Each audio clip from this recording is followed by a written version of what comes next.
open.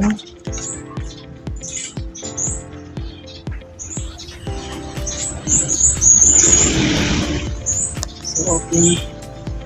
So ang unang buhaton, magbuhat ako application letter. So ako nagbuhat ako. Ako na lang siyang i-copy paste. So after ani, mo ato ta sa meaning, and then start new merge. So pili na to ang letters. So pag man nato pili sa letters, diretso din ta sa select recipient. So diri sa select recipient, diri ta mag-type atong mga employer nga atong matayan sila. Diri ta mag-utang sila ang mga pangalan. So pili na to ang type a new list. So muna siya. Sa title mo ni siya ang position sa katong employer. So at sa recipient, ato asa siyang i-set para kung sa ato ang kitapan. So pwede na pa siya i-set sa customize columns. So pwede ta mag-delete atong mga delete na to siya magamit. Like for example, kaning line address line 2, pwede ni siya wala. Delete. So delete. Kaning city, pwede na siya isumpay sa address line 1 kay para madali. Pwede na natin i-delete. So gusto mo lang pwede ra kadila. So state, delete. Then zip code, rawilangan, delete. Pero pwede ra gud nimo kinahanglan kay nimo siya butangan, pwede kayo. And then entry sa country, kasayot muna. Pwede ra i-delete rin certain na important details mo sa tutupan. So ano na siya, and then okay. So pag kuha na to di na siya misbog. Kumbaga mga important details na lang mapilin. So there is title, there is ang butang position sa atong recipient. So position, example, manager.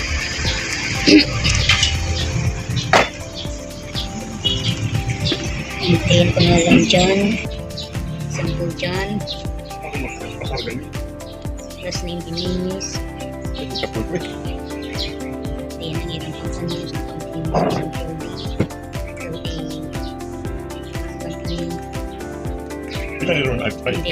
so there is address sa dapit so Trinto Agusan del Sur, example Trinto. Okay, that's lang din para dito. Agusan del Sur. So mag-add diri lang ta sa entry.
After naman i-type, alutin na siyang okay.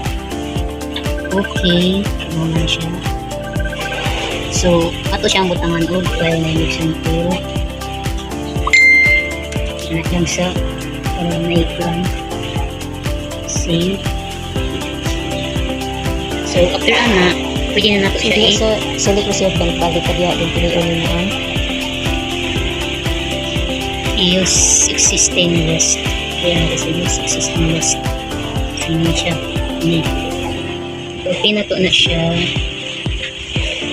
Okay, so tani again, insert first name. So kay para ma-view na to siya, ato lang tuklok lang ning preview result kay para makita na to. So kung mapansin na to na siya first name and then sige insert na ko to last name kana. And then after ana natang i-insert mo ning iyang title iyang sa ilang position, title position. So kana. And then another insert is ang iyang company. And then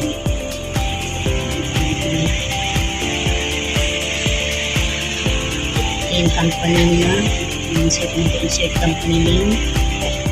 And then ako dami na po insert ang iyang address. So ano na siya, gusto na to siya makita space. Kung gusto na to siya makita, pwede ta preview result. Ato nga ito kukunin preview result. So atong makita kung saan yung pagod sa first name, last name, title of company. So mo na siya. Yun na ang iyang igawas sa iyang. So pag kuman ana ato siyang tuklokon diri sa kilid para makita natin kung pulo ka buo so same para parehas na sila o format para dili na ta magkakit pa yung ana. So ani lang buhaton 1 kita na to diha ang tunog siya 2 3 4 5 6 7 8 9 10. So kato siya pare-pareha na to siya o format.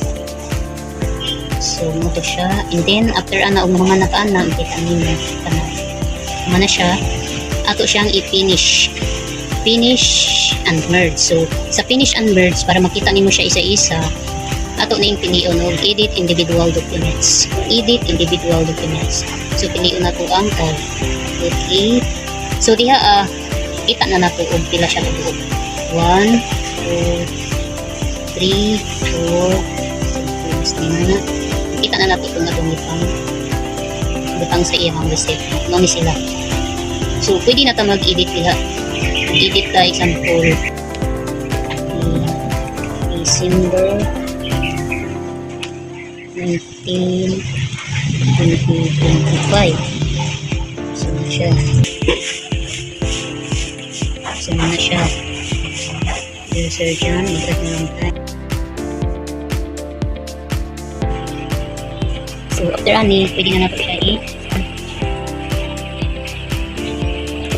i-save.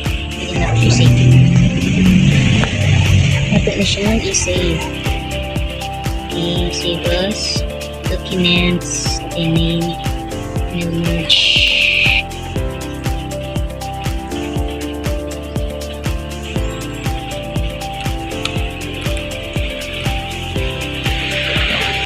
Okay, after na i-save na dahil na ito siya. So, na siya nakita na natin. Hindi siya ang final output.